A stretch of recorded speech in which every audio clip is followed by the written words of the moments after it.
Tenemos un día bastante especial. Comenzamos hoy con la licenciada Marcela Zapata.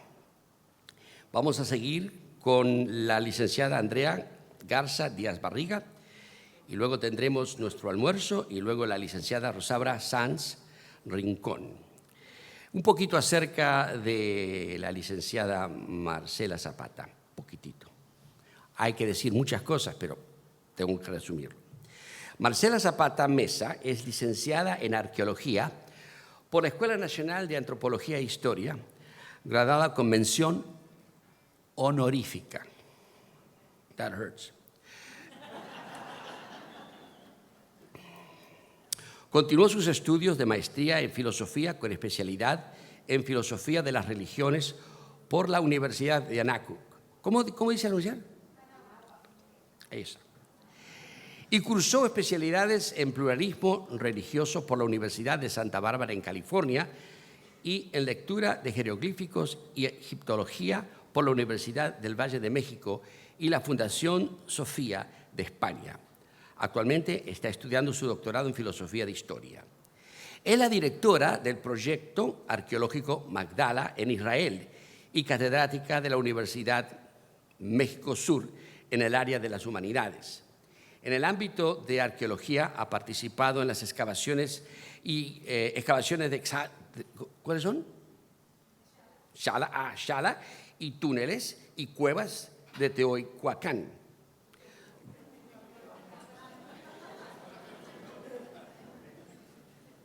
Cuevas. Bajo la dirección de la doctora Linda Manzanilla, fungiendo como coordinadora de los análisis líticos.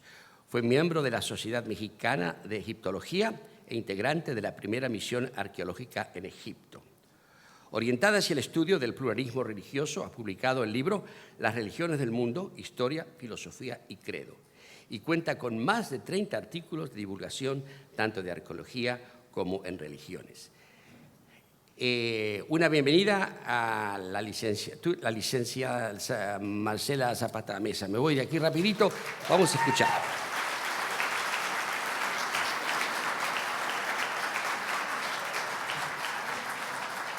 Perdone todas las palabras. Muchísimas gracias. Bueno, pues yo tendré que bajar esto un poco, porque si no, el micrófono me tapa y no les alcanzo a ver.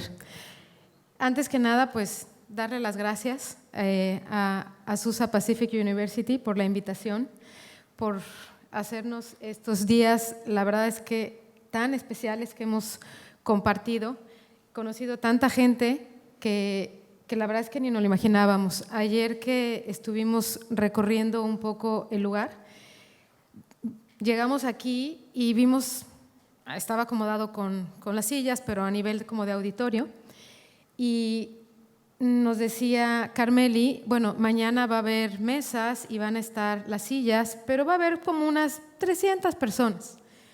Y la verdad es que nunca habíamos tenido congregada a un auditorio tan grande como el que tenemos ahora. Entonces, de veras, muchísimas gracias por haber venido, muchísimas gracias por la invitación. Y vamos a tratar entre Andrea, Rosaura y yo de platicarles un poco lo que hacemos en Magdala, qué es Magdala y la importancia que tiene realmente Magdala para la historia, para el judaísmo y para el cristianismo, cómo se encuentra la historia de estas dos grandes religiones en Magdala y un poco su historia, su economía y sobre todo qué podemos entender o más bien qué nos da a entender Magdala para nuestra fe, para el cristianismo y cómo los evangelios tienen ese encuentro en Magdala, ¿no? Antes me gustaría decirles algo que creo que es importante, sobre todo porque ayer platicando con el doctor Zoe, una de las cosas que de alguna manera hace un poco diferencia, yo soy cristiana católica y la participación de las mujeres en el ministerio es pues prácticamente pues un poco nula, ¿no? En cambio, entre ustedes la participación de las mujeres en el ministerio es pues abierto, ¿no? Y eso la verdad es que es muy rico. Y Magdala, yo siempre digo, y me gusta decirlo, porque trabajamos en Israel, en un país en donde por tradición y por cultura las mujeres no tienen tanta injerencia en la sociedad. Ya sea que sean judías, ya sea que sean musulmanas, tienen un papel importante, pero no en términos religiosos. Y a nivel cultural es muy difícil que las mujeres como que tomen liderazgo, por llamarle de algún modo. Entonces, cuando nosotros llegamos a Magdala, me gustaría que se imaginaran esa escena en donde llega por primera vez una mexicana, yo, a trabajar en Israel y se enfrenta ante arqueólogos, eminencias, y lo he de reconocer y lo digo de verdad con sinceridad y con humildad, que tienen pues una trayectoria de trabajo en Israel obviamente impresionante y que de pronto se enfrentan a alguien que estudió arqueología bíblica, pero que nunca lo había llevado a la práctica, que estudió arqueología y aunque la arqueología se puede realizar en cualquier parte del mundo, pues cada país tiene su historia, tiene ciertas características que el arqueólogo tiene que ir adaptando.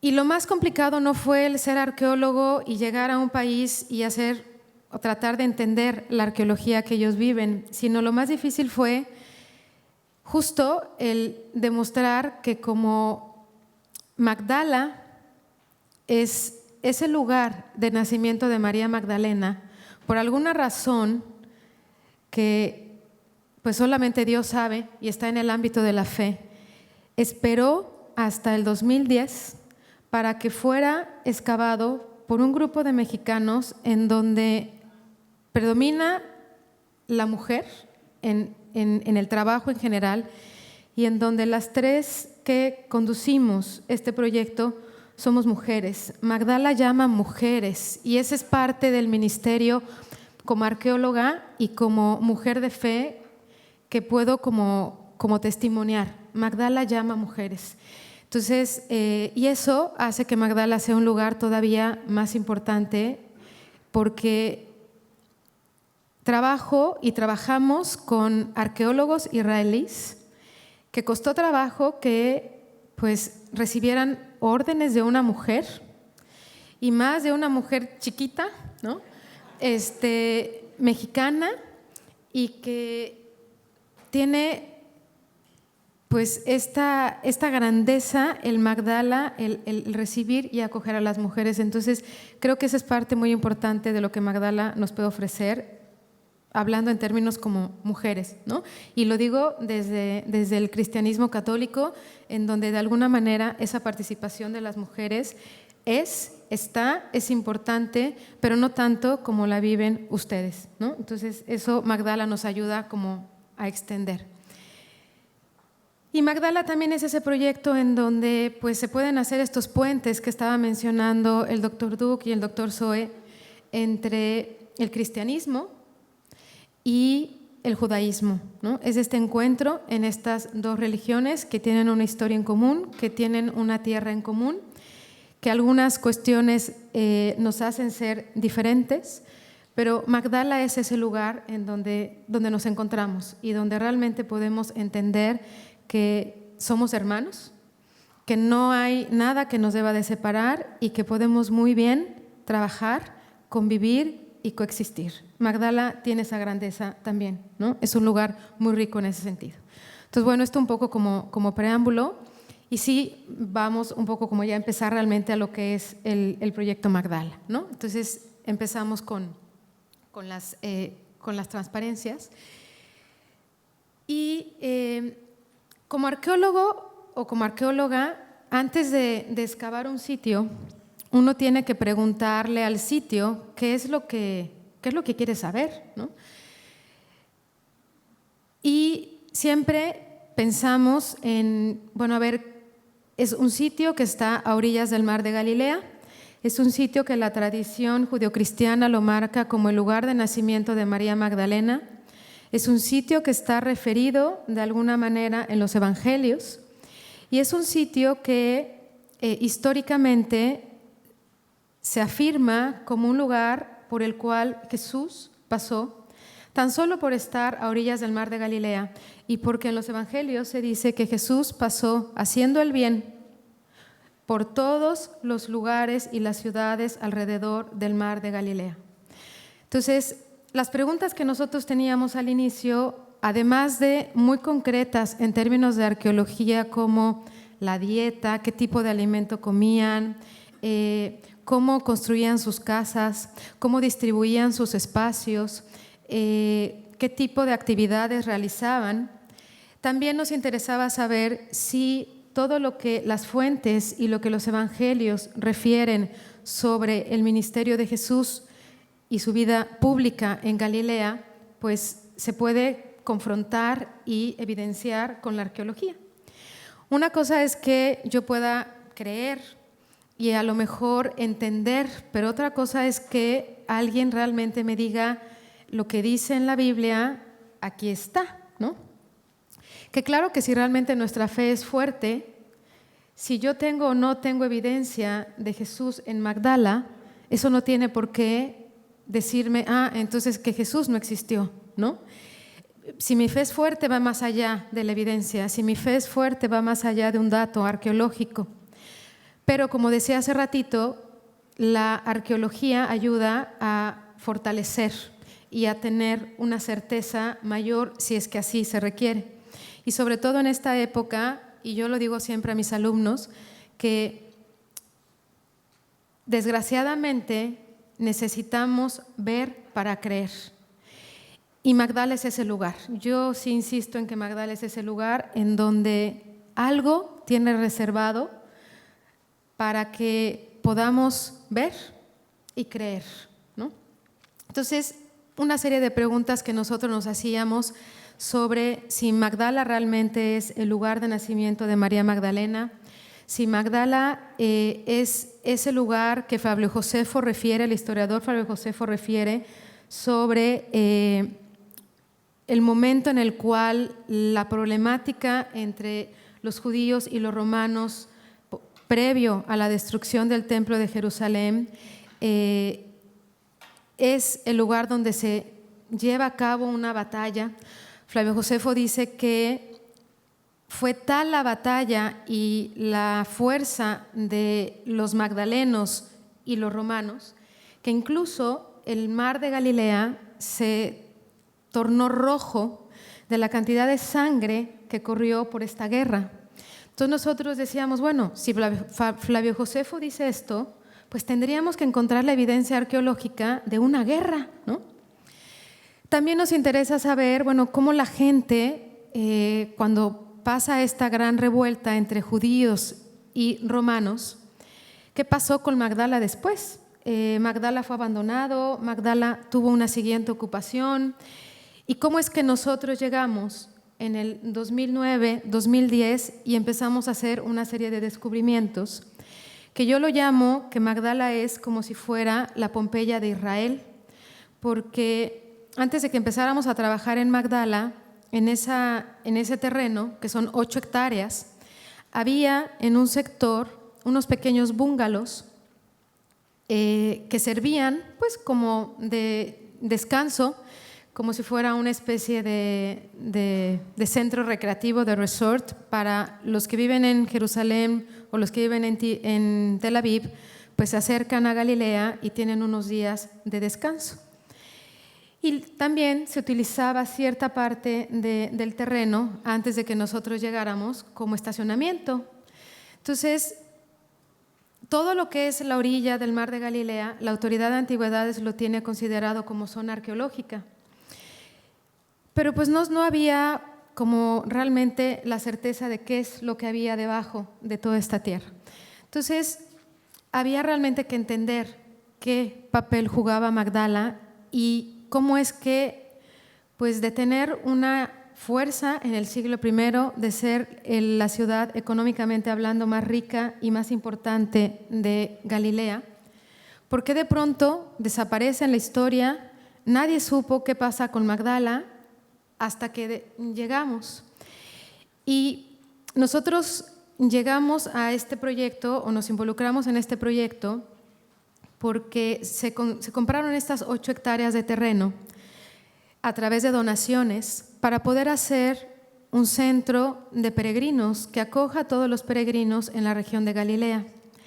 Se fueron comprando los terrenos desde el 2002 y en el 2009 se empezó a construir el centro de peregrinos. Pero antes de que se construyera el centro de peregrinos, la Autoridad de Antigüedades, como cualquier instituto o cualquier centro que tenga en su poder el custodio de su historia y de su pasado, los arqueólogos de la Autoridad de Antigüedades comenzaron a hacer una serie de pozos de sondeo para checar que el edificio, que el hotel, pues no dañara nada en términos de arqueología. Y justo en agosto del 2009 se descubre la sinagoga de Magdala. Y la sinagoga de Magdala la descubre la Autoridad de Antigüedades. Y a partir de ahí es que nosotros, como mexicanos, nos involucramos en el proyecto. Entonces, empiezan estas preguntas que ustedes las tienen. Solamente yo las estoy viendo, ustedes las ven. ¿Sí las ven? Es que me voltaba a ver y yo me veía. Bueno, ahí están las preguntas, ¿no? Entonces, para diseñar el proyecto, ¿cuál fue la primera ocupación de Magdala? ¿En base a qué se determinaron los pobladores de Magdala que ahí se debería de construir una ciudad? ¿Cuál fue el rol que desempeñó frente a otras ciudades y villas?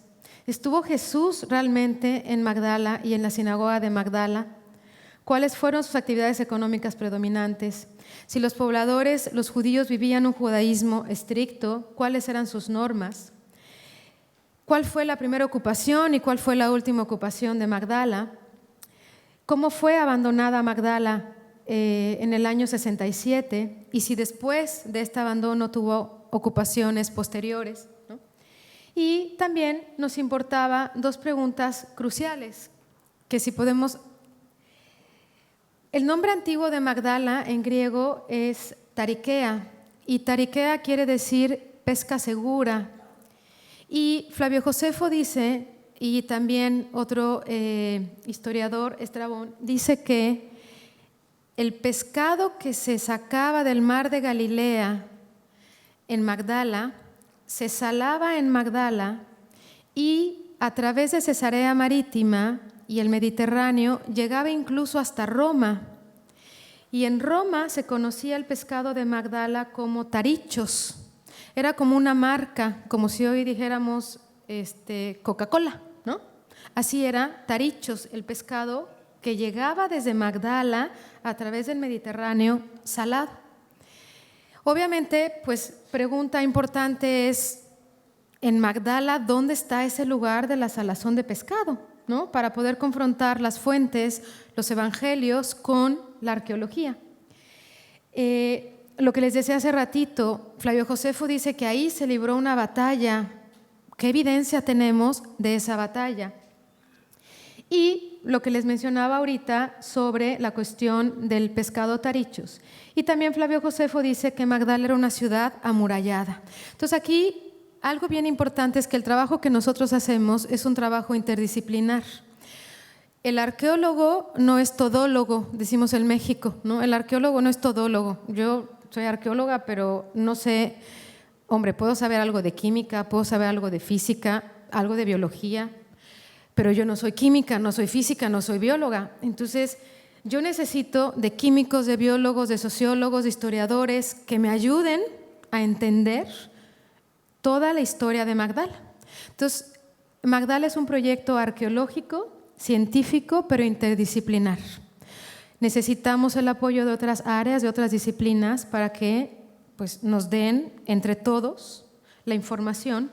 Y la labor del arqueólogo sí es conjuntar el aporte de todas estas disciplinas, entenderlo y obviamente presentar los resultados. en dos sentidos. Uno hacia la comunidad académica, que tiene que ser un nivel. Ayer el doctor Zoe decía que los arqueólogos somos como una especie de puercoespín, ¿no? Que nos estamos codeando entre todos para ver, ¿no?, cómo trabajamos. Pero ciertamente, si yo no tuviera la información que me dan las otras disciplinas y yo pretendiera que solo con lo que yo veo y observo puedo dar una interpretación certera, pues me estoy equivocando, porque para eso tenemos el apoyo de las demás disciplinas. Entonces, esa característica tiene Magdala y es muy importante, ¿no? Entonces, esa es una foto que se tomó justo en el 2015 de lo que está techado, que se ve en blanco, es la sinagoga, que luego se las vamos a mostrar, pero bueno, está cubierta, está protegida. Lo que está inmediatamente de la sinagoga, que está llamada como área E, es la parte del mercado y es la parte donde se han encontrado unas piscinas que se han identificado como parte de la industria de la pesca. No hay todavía el lugar preciso donde se salaba el pescado. Por ahora todavía no lo tenemos, pero no quiere decir que no lo vayamos a encontrar, no lo sabemos. Tenemos 3 hectáreas por excavar, de las cuales llevamos 4.200 metros cuadrados. Entonces, realmente tenemos una información, pero no la tenemos completa. Y lo que se ve en la parte izquierda de la imagen, que es el área A y el área F, es la zona ritual donde se ha hecho un descubrimiento que, desde mi perspectiva, es todavía más importante que la sinagoga, y ahora les voy a explicar por qué. Si pasamos a la siguiente diapositiva. Una pregunta también importantísima es, ¿María Magdalena nació ahí? Las fuentes dicen que sí, y se llama Magdala, pues María de Magdala. Entonces, las fuentes nos dicen que sí. ¿Qué dicen las fuentes? Dicen que a nivel de los nombres, bueno, pues la tradición en arameo quiere decir Migdal Nunia, que es torre, en griego quiere decir pesca segura, tariquea, y por la tradición cristiana es Magdala. Las fuentes dicen que había una industria de salazón de pescado y que era la ciudad más importante del lago de Tiberíades o del mar de Galilea o del Kineret.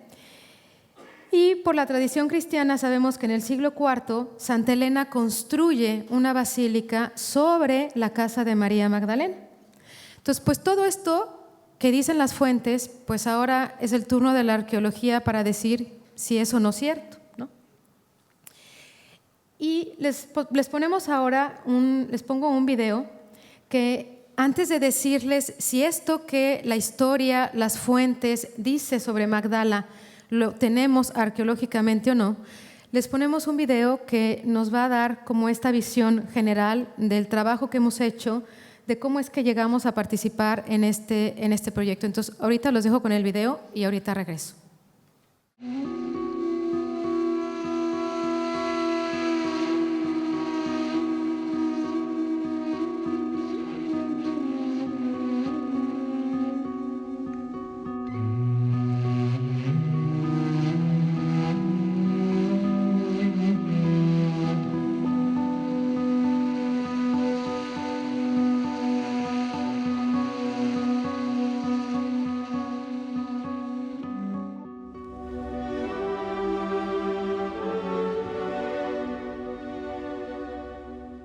Magdala está ubicado en la costa noroeste del mar de Galilea, al norte de Israel. Se ha identificado como la antigua ciudad de Magdala, o Migdal, por su nombre en arameo, y como Tariquea en griego, que hace referencia a su principal actividad económica, la pesca y la salazón de pescado, que, de acuerdo con las fuentes, este pescado llegaba a todas las provincias, incluso hasta Roma, vía Cesarea Marítima. En los documentos históricos, Magdala aparece como un puerto con población judía desde el siglo I a.C. hasta el siglo IV después de Cristo. En la tradición cristiana, Magdala es el lugar de nacimiento de María Magdalena.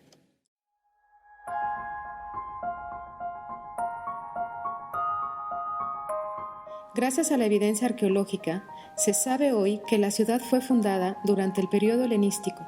Continuó su ocupación hasta su esplendor durante el siglo I después de Cristo, o periodo del Segundo Templo.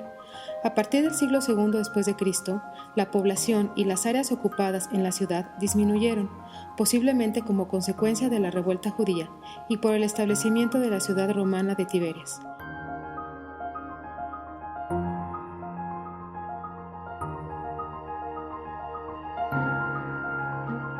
La custodia franciscana llevó a cabo las primeras excavaciones en la parte sur del sitio a principios del siglo XX. En agosto del 2009, arqueólogos de la Autoridad de Antigüedades de Israel descubrieron, al norte del sitio, la sinagoga del siglo I y la piedra de Magdala, en una excavación de salvamento arqueológico, siendo este uno de los descubrimientos más importantes de Israel en 50 años. En el año 2010, se otorgó por primera vez a un equipo de especialistas mexicanos de la Universidad Anáhuac México Sur, en convenio con la UNAM, la licencia para realizar trabajos de excavación e investigación con la filial de la Autoridad de Antigüedades. Desde entonces, se han excavado más de 4.000 metros cuadrados, de donde se ha recabado información de gran importancia para comprender la vida cotidiana del siglo I. Se han descubierto estructuras como casas-habitación, el puerto antiguo, el mercado, zonas de producción de alimentos y almacenamiento y el área de los baños rituales.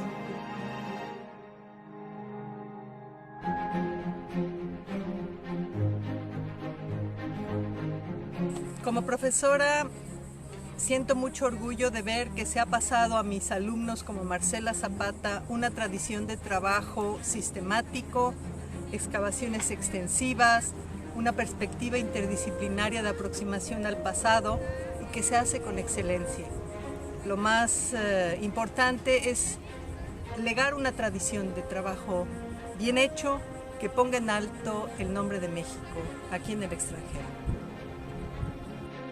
Magdala es la última ciudad mencionada en el Evangelio que queda por ser excavada en la región de Galilea y es la última oportunidad para entender en su totalidad un pueblo del siglo I o periodo del Segundo Templo.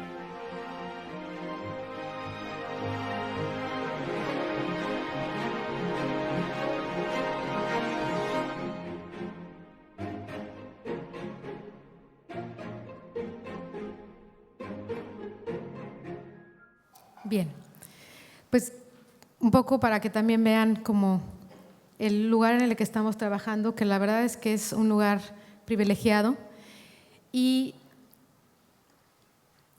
siempre que llega un voluntario a Magdala o que llega, por ejemplo, la doctora Manzanilla, que fue la que habló ahora en el video, es una de las arqueólogas más reconocidas a nivel internacional de México.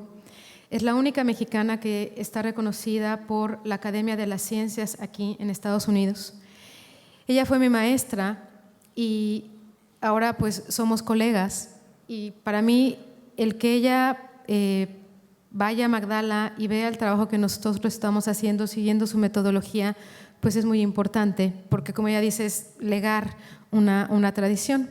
Y un poco eso es lo mismo que yo trato de hacer con mis estudiantes y con todos los que trabajan conmigo. Y yo siempre digo que Magdala, en estas imágenes que ahorita veíamos, Magdala toca los corazones y Magdala toca la vida. Alguien que va a Magdala no regresa igual. Va a Magdala y su vida cambia. No me pregunten en qué, no me pregunten cómo, pero Magdala toca corazones y Magdala toca vidas. Y de verdad hay unos testimonios impresionantes de quienes van a Magdala, tan solo un minuto, tan solo a visitar. Y bueno, obviamente de los voluntarios que se quedan más tiempo, pues con mucha más razón, ¿no? ¿Qué objetivos tiene el proyecto arqueológico Magdala ya en concreto? Bueno, pues nos interesa saber como arqueología, además de lo que mencionábamos, nos interesa entender cómo era la vida cotidiana, el día a día de la gente que vivía en Magdala. ¿Qué comían? ¿Qué actividades realizaban? ¿Qué tipo de cerámica utilizaban? Como buena ciudad judía, ¿qué tipo de rituales tenían? ¿Por qué eligen ese lugar y no otro? ¿Por qué tenemos una sinagoga? ¿Por qué la Autoridad de Antigüedades descubre una sinagoga que está considerada como la más importante en 50 años, un descubrimiento tan importante en 50 años en la arqueología bíblica? Y es la única sinagoga que hay a orillas del mar de Galilea del siglo I. Hay 7 sinagogas del siglo I en Israel, la séptima es Magdala, pero Magdala es la única que está a orillas del mar de Galilea.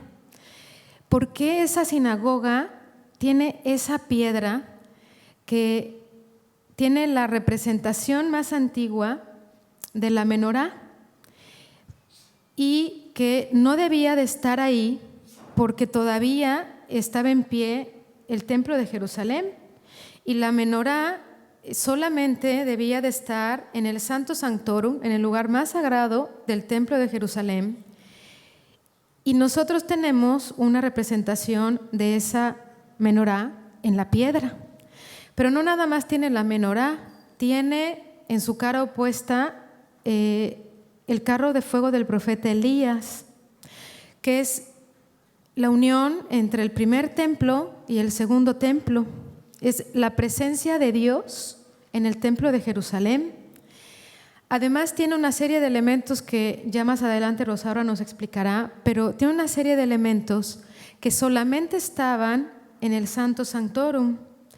Es más, quien hizo la piedra, quien la talló, o le pasaron el chisme de qué era lo que había en el templo de Jerusalén, o fue alguien que estuvo en el templo de Jerusalén, en el Santo Sanctorum, porque nadie más que el sumo sacerdote podía entrar al Santo Sanctorum.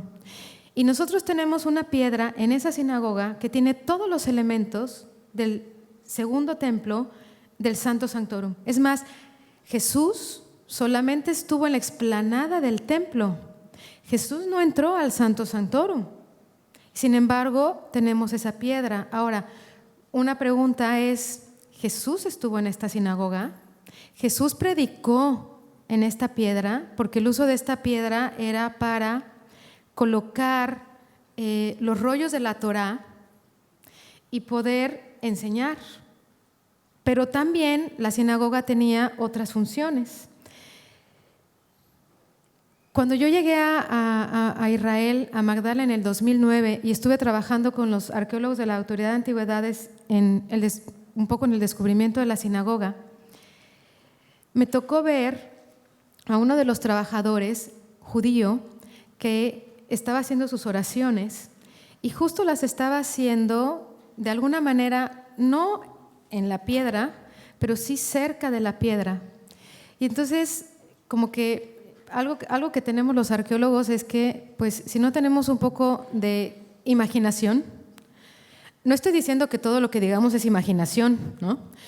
Pero sí tenemos que echar a volar la mente, hacer que el hámster funcione para irnos para atrás en la historia e imaginar y pensar qué debió de haber sucedido en ese momento. Entonces yo me acuerdo que ese día dije, y Jesús pudo haber hecho lo mismo que este señor, que este trabajador está haciendo. Simple y sencillamente rezar, ¿no? Pero bueno, esas son de esas preguntas que pues tiene uno acá en la mente y algún día trataremos de responder, ¿no? Entonces, bueno, Magdala tiene pues esos objetivos que les menciono a nivel arqueología. ¿Cómo empieza este proyecto? Que también es bien importante de entender. Si pasamos a la siguiente diapositiva, ese es un dibujo artístico de cómo va a quedar finalmente lo que es el centro de peregrinos y la zona arqueológica. A la derecha de la imagen tenemos el trabajo de los franciscanos, que ahí es una traza arquitectónica muy diferente a la que tenemos en el resto del pueblo. Ahí sí es muy romana. Ahí hay un ágora, hay una avenida como las que tenían los romanos, hay termas romanas y pasando el muro que se ve ahí tenemos una traza totalmente diferente y tenemos una ocupación que es maravillosa, que es el siglo I. Por eso yo digo que Magdala es como la Pompeya de Israel, porque Magdala quedó sepultada en el tiempo y no hubo otra ocupación hasta que llegamos nosotros, quitamos la tierra, y les digo quitar la tierra 20 centímetros y empezamos a descubrir los muros del siglo I, ¿no?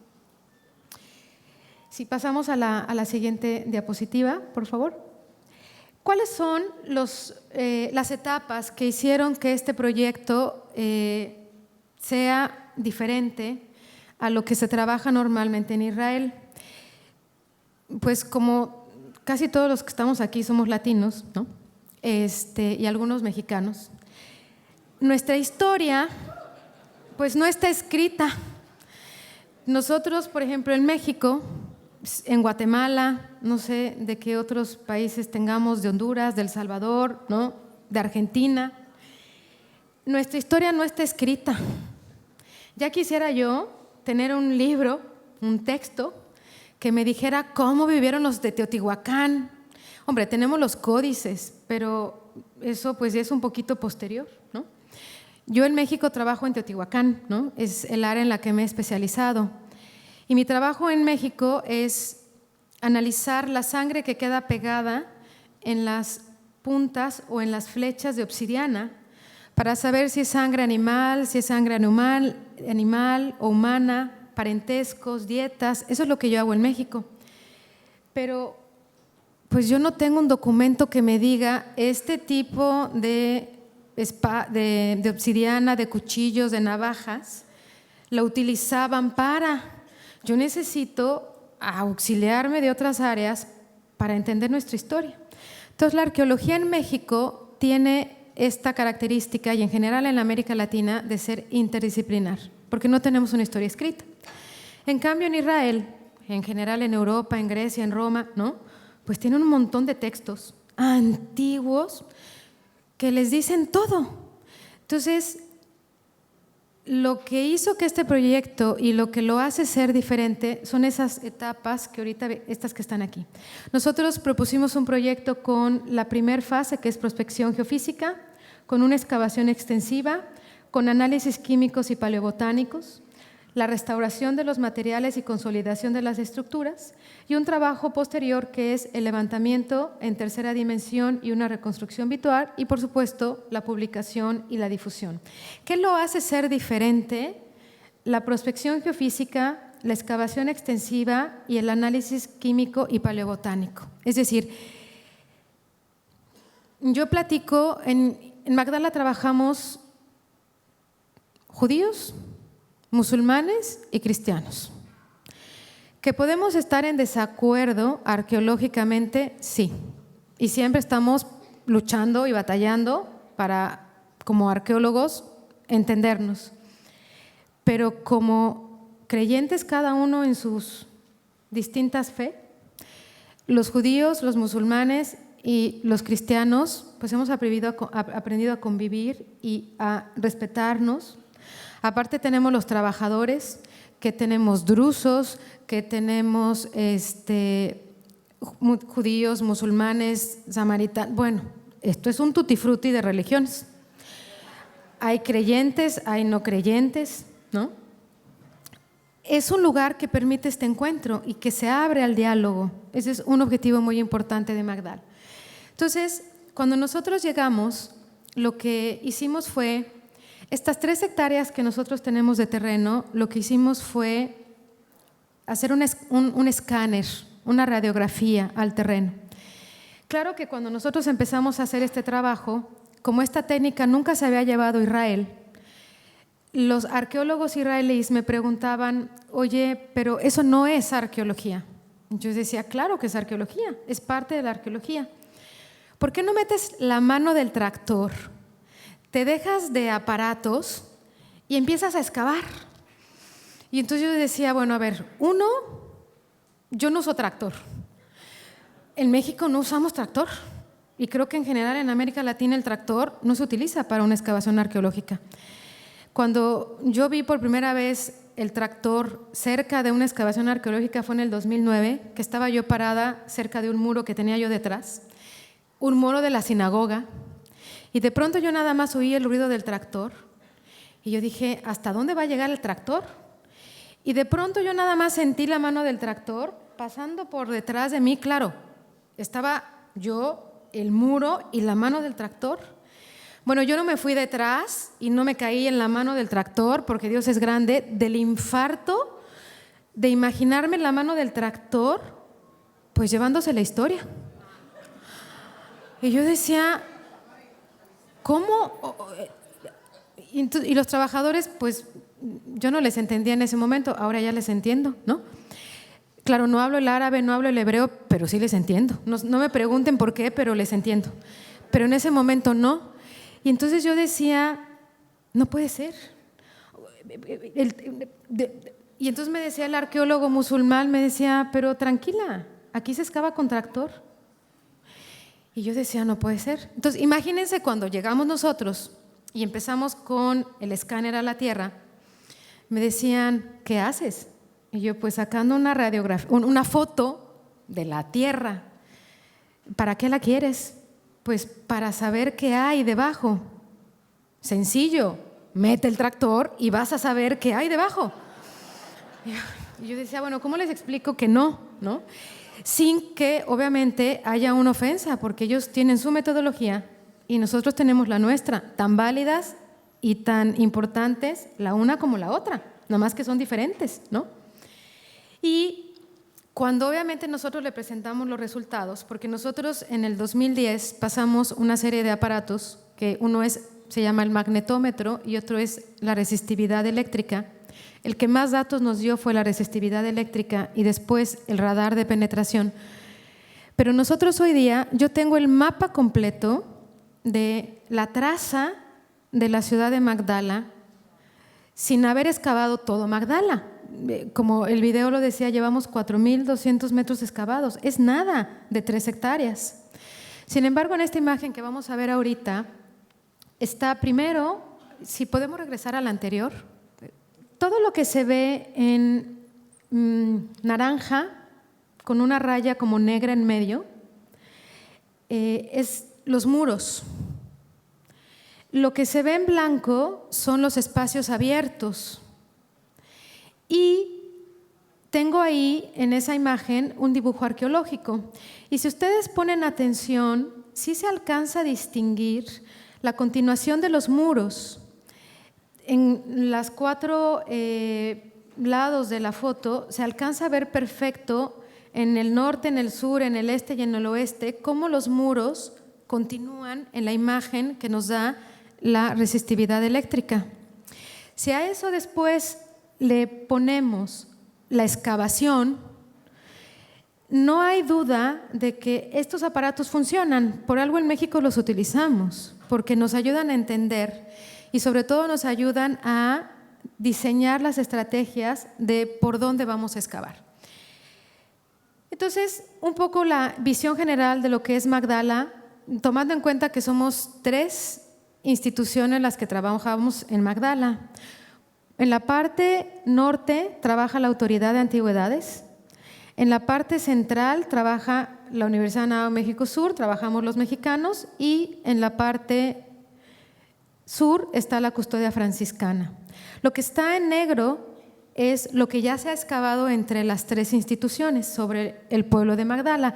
Hacia el sur la parte romana, en lo que es el centro y el norte la ocupación judía, y lo que se alcanza a ver en poco medio gris es lo que los mapas de prospección nos dejan ver muy claro, y es lo que es la traza urbana de Magdala. La sinagoga está hacia lo que es la parte norte y pues todo lo que se ve en blanco pues es lo que nos falta por excavar, ¿no? Entonces es un terreno bastante grande. Si pasamos a la siguiente diapositiva, por favor. Esta es la sinagoga. Esta es una foto que se tomó en el 2009. Y lo que hace que esta sinagoga sea especial, además de que es la única sinagoga hasta el momento que se ha descubierto a orillas del mar de Galilea para el siglo I, es que tiene un pasillo de mosaico, es que tiene la piedra de Magdala y es que aún conserva en algunos de los muros fresco con colores muy vivos. Tiene rojo, tiene amarillo, tiene azul y tiene diseños geométricos. Recordemos que para el judaísmo no hay manera o hay una ley que prohíbe la representación de Dios, pero estamos hablando de una sinagoga y entonces de alguna manera tiene diseños que sin ser representaciones, solo a base de figuras geométricas, están haciendo la alusión a la grandeza, a la eternidad y a la perfección de Dios. ¿Sí? Esta es la piedra de Magdala que les mencionaba hace rato, ¿no? Con todos los elementos que tiene. Aquí en la parte de abajo se alcanza a ver el carro, las ruedas del carro de fuego del profeta Elías, en la imagen que está en la esquina inferior izquierda. Y en la parte superior está la representación de la menorá, y las otras dos es pues ver la parte de arriba, pues, y la interpretación que se ha dado es que es una maqueta del Templo de Jerusalén y del Santo Sanctorum. Pasamos a la siguiente, por favor. Un trabajo que hemos hecho es la reconstrucción en tercera dimensión. Entonces, son pues cómo debió de haberse visto la sinagoga en aquellos tiempos. Eso sería como la primera etapa del trabajo de reconstrucción. Si pasamos a la siguiente imagen. Así se debió de haber visto por fuera. Y en la siguiente imagen tenemos cómo se debió de haber visto por dentro, porque los colores que tenemos, las columnas están cubiertas de fresco y están pintadas en rojo. Debió de haber tenido 3 columnas que soportaron el techo. Ahí se ve el mosaico y se alcanza a ver tras una de las columnas la famosa piedra de Magdala. Entonces, pues que su mente vuele y se imagine a Jesús ahí. No tenemos una evidencia de facto arqueológica, pero sí tenemos a los evangelios y sí tenemos a la historia que nos puede ayudar a entender e imaginar que Jesús estuvo enseñando en esa sinagoga. Pasamos a la siguiente diapositiva. Desde mi perspectiva les decía hace ratito que los baños rituales que hemos descubierto en Magdala son más importantes aún que la sinagoga desde el punto de vista judío, porque la gente, está escrito en el Talmud y en la Mishnah, que para elegir un lugar para construir un pueblo, lo primero que se debe de tomar en cuenta es la fuente de agua. Si el lugar en donde voy a construir una ciudad tiene lluvia, cada cuanto cae la lluvia, es una fuente para recolectar y para poder tener los baños de purificación ritual. Pero también dice la Mishnah que el agua más pura y el agua que se considera como divina es el agua que viene de manantial y es el agua que entra o llena de alguna manera los baños de purificación, las construcciones, por debajo, de manera subterránea. Y en Israel no se había descubierto nunca un baño de purificación ritual que tuviera agua de manantial. Y todos los expertos en baños rituales, sus tesis dicen, en conclusión, nunca se va a encontrar en Galilea un baño de purificación, un mikve en singular y en plural, un mikvaot, que tenga, nunca se va a encontrar un baño ritual porque el mar de Galilea es un mar que se surte por el río Jordán y es el agua más pura. Entonces, nunca va a haber en las ciudades o en las villas o en los pueblos que se encuentren alrededor del mar de Galilea, válgame Dios, 10 minutos, un baño de purificación. Nosotros tenemos 4 y 4 que se surten por agua de manantial. Este es uno de ellos. Y aquí algo bien importante es que si nosotros hacemos una relación entre el judaísmo y el cristianismo, ahí se ve el agua y el agua se filtra entre las juntas de las piedras y lo único que se hizo fue destaparlos. Sacamos la tierra, sacamos cerámica y cuando estábamos acercándonos a la parte del piso, el agua empezó a salir y a salir. Son baños rituales que aún están vivos y realmente decimos vivos porque el agua es agua pura, es agua viva. Tenemos 4. Si pasamos a la siguiente diapositiva, aquí están. Tenemos 4 baños rituales. Este es el primero que se descubre. Lo separa un muro, aquí está el segundo. Este es una calle, aquí está el tercero. Y este es el último que descubrimos el año pasado. Estos dos están comunicados por un canal que permite que el agua se mantenga en movimiento. Uno de los elementos que dice la Mishnah es que para que sean considerados como puros los baños rituales, el agua tiene que estar en movimiento, es agua viva, se tiene que mover. Y entonces, por debajo pasa un canal que se conecta con otro canal que va hacia acá y va a desembocar al mar de Galilea. Si pasamos a la siguiente imagen, lo mismo sucede con estos dos. Estos están conectados y el agua, aquí hay un hoyito, pasa por este canal que va por la calle y va a desembocar a otro canal que se conecta con este mismo y va a desembocar al mar de Galilea. Cuando hicimos este descubrimiento, primero no me creían que fueran baños rituales. Y yo decía, sí, sí son. Y me decía, no, no son. Y yo decía, sí, sí son. Y como buena mexicana terca, yo decía, claro que son. Y los israelíes me decían, pues no puede ser, porque aquí nunca va a haber eso, ¿no? Y me dijeron, tienes que ir a hablar con el doctor Ronnie Wright, que es el experto en esto, para que te diga que no son. Y dije, bueno. Y entonces fui a hablar con él, nos recibió en su casa y le enseñé las fotos. Y me decía, no. Y yo decía, sí. Y él me volvió a decir, no. Yo decía, bueno, pues seguramente no son, pues él es el experto, ¿no? Pues seguramente yo me he equivocado y no son baños rituales. Y me dice, no puede ser. ¿Acabas de tumbar mi tesis doctoral? Y yo así como de, ¡bien! ¿No? Porque él concluye y él dice, nunca se va a encontrar un baño de purificación en Galilea, porque por eso está el mar de Galilea. Y tú tienes, para ese momento teníamos 3. Tú tienes 3. Es imposible.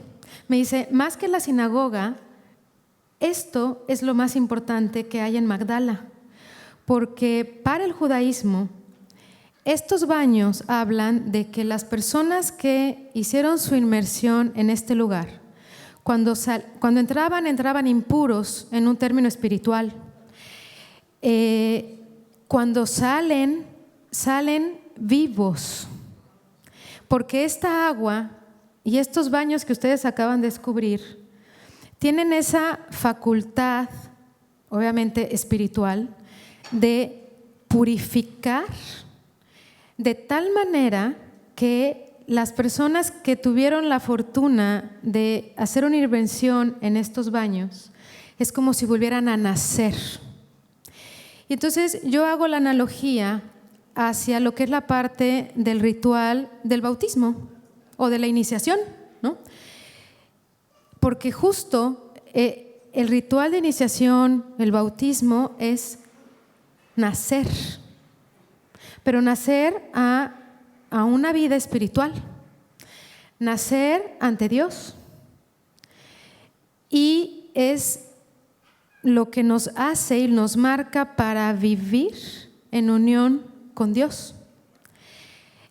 Estos baños fueron utilizados por cristianos, por los primeros cristianos, no lo sé. Lo más seguro es que no. Y digo que no porque eran tan sagrados para los judíos que cuando empieza el conflicto con los romanos, sabemos que los judíos lo que hicieron fue bloquear. Nosotros en México decimos matar un lugar santo o un lugar sagrado. Eran tan importantes estos baños para ellos que los ocultaron, los hicieron desaparecer para que los romanos no los desacralizaran.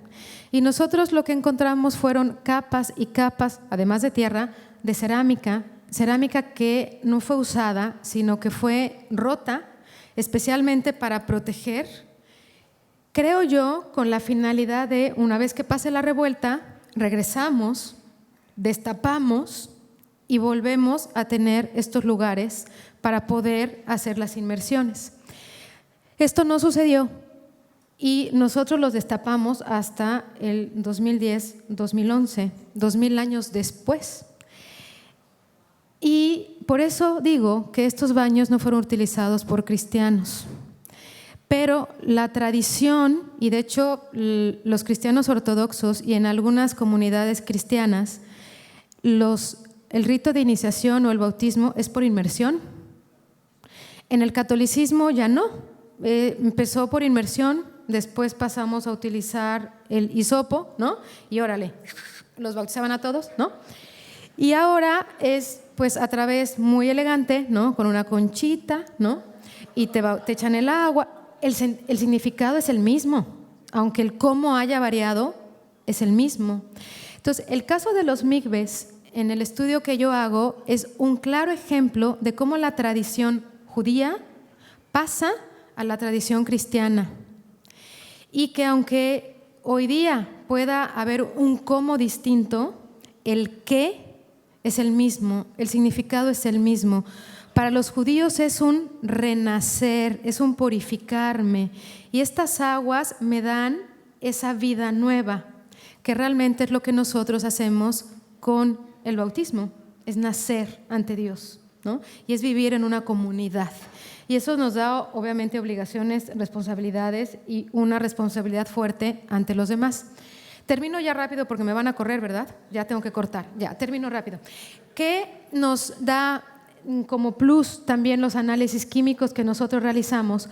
Nosotros hacemos análisis químicos a la tierra y nosotros con esos análisis podemos saber en estas imágenes qué tipo de residuos quedaron en el piso de la zona de los baños rituales. Y podemos saber en dónde hay aquí evidencia de alimento o evidencia de aceites. Entonces, la Mishnah dice que después de realizar la inmersión había una reunión y un convite y se comía. En este cuarto de aquí nosotros hemos descubierto por estos análisis químicos una serie de residuos que nos ayudan a entender que ahí se llevaba este convite después de la inmersión. Y en esta parte de aquí sabemos que no se comía, sino que realmente lo que se hacía era ungirse con aceites para después entrar a los baños rituales y hacer la inmersión. Eso es un plus para la Autoridad de Antigüedades y para la Arqueología de Israel, porque ellos lo único que dicen es, claro, son baños rituales, es evidente que hay un lugar donde comían y es evidente que hay un lugar en donde se ungían los aceites antes de entrar a la inmersión. Y yo decía, bueno, sí, pero ¿cuál cuarto era para cuál y cuál cuarto era para cuál? Bueno, no importa, la historia lo dice, los libros lo dicen. Y nosotros lo que hicimos fue demostrarlo a través de la ciencia, ¿no? Y por último, pasarles una serie de imágenes en donde cómo se vería la reconstrucción de los baños rituales. Pasamos a la siguiente. Así se vieron por fuera y vamos a la siguiente, así por dentro. Objetos que hemos descubierto importantes. Magdala fue abandonada de una manera paulatina y por eso nosotros no tenemos objetos completos, tenemos muy pocos objetos completos. Realmente tenemos basura, lo que la gente dejó, lo que la gente no necesitó. Abandonaron Magdala, ya no pudieron regresar. Hay una siguiente ocupación pequeña en el siglo II que yo creo y quiero demostrar, espero poder demostrar, que es justo la ocupación cristiana. Los cristianos que regresan de Jerusalén y van a sus orígenes y regresan a Galilea. Pasamos a las siguientes imágenes, por favor. Algunos de los objetos que hemos descubierto. Vamos a la siguiente. Lámparas de aceite, monedas, objetos de vidrio. El trabajo que se hace con los restauradores, que nos llevamos estudiantes de México para que nos ayuden con la restauración y hagan sus prácticas. Y por último, ya nada más decirles que este trabajo que nosotros hacemos se hace gracias a la labor de los voluntarios. Es un proyecto que en estos 6 años lleva, 5 años, este será el 6º, llevamos más de 1000 voluntarios que han trabajado con nosotros y este proyecto solamente se soporta con el apoyo de los bienhechores. Y entonces, pues también aprovecho para agradecer a todos los que han sido bienhechores, porque sin ellos este proyecto no sería posible y no podríamos seguir trabajando en Magdala. Muchísimas gracias.